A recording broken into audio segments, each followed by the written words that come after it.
I don't want to put you all on the spot on kind of a separate issue, but it's related, and that is some of Chairman Conyers' most deified people, his heroes, and mine too, jazz musicians, in the 30s were known to smoke marijuana. And Harry Anslinger started a war on marijuana, which was not illegal up to that time, but it was known as something that was basically smoked by or referenced to Hispanics and African Americans, and they made this war on marijuana.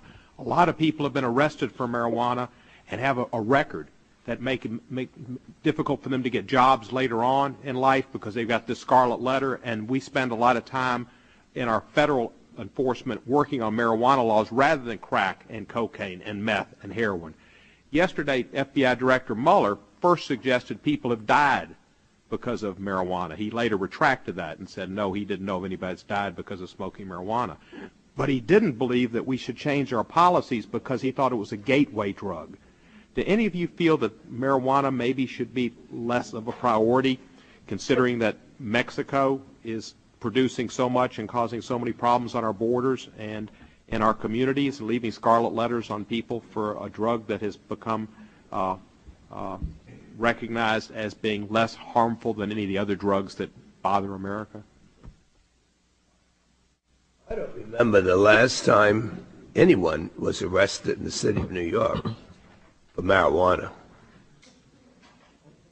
I mean, smoking marijuana on the streets of Manhattan, you know, the cop may say, don't do it on my beat, but nobody's getting arrested. There's no question that with the limited resources we have and the heavy strain that we put on law enforcement, that we ought to decriminalize it. I would suggest that we should do things to discourage people from using cigarettes as well as marijuana. But the whole idea that we have a law in the book that we have to go to heavy research to see who's ever been arrested for it means that has to be reviewed and decriminalized. I think the scarlet letter, I agree with my good friend on this issue of resources, and I think the scarlet letter has hampered many young people who now moving away from music, who had an incident during college years, for example. I've worked with college students who are forbidden from getting loans or other benefits because they've had a conviction or a citation on misdemeanor, or a misdemeanor of sorts on this whole question of marijuana. We have larger fish to fry. I think there are issues dealing with addiction and someone who needs treatment, period, and overuse of anything. I certainly think we have made mistakes in penalizing people for medicinal use. We saw some cases that were absolutely ludicrous, people who were raising it for those purposes, who've been directed to use it. So I think we should open up this whole can of worms. And I would hope that the Justice Department could work with this committee and work with members of Congress and other advocates as to how better to assess the use of marijuana. Let me just say that I wish that we as elected officials had the courage to deal with difficult issues rather than get whipped into line because of the necessity of reelection. In California, you know, we have medical marijuana.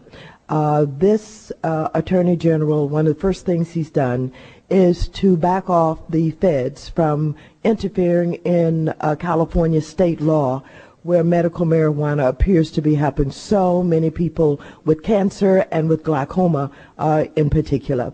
And so we need to view marijuana a lot differently. I'm glad that FBI Director Mueller backed off of saying marijuana had caused deaths, because no one can credibly represent that that is the case. Mr. Chairman, thank you for the time. If I'm correct, I know I'm about over.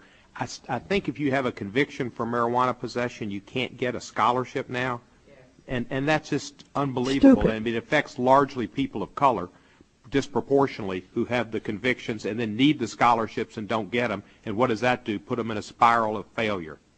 And that needs to stop. Thank you, Mr. Chairman. Legalizing taxing, look at what the facts is. And all this killing and drug dealing's relaxing. Coughing out, facing time and it's silver wrapped in plastic. I say legalizing taxing, look at what the facts is. And all this killing and drug dealing's relaxing. Coughing out, king, come on.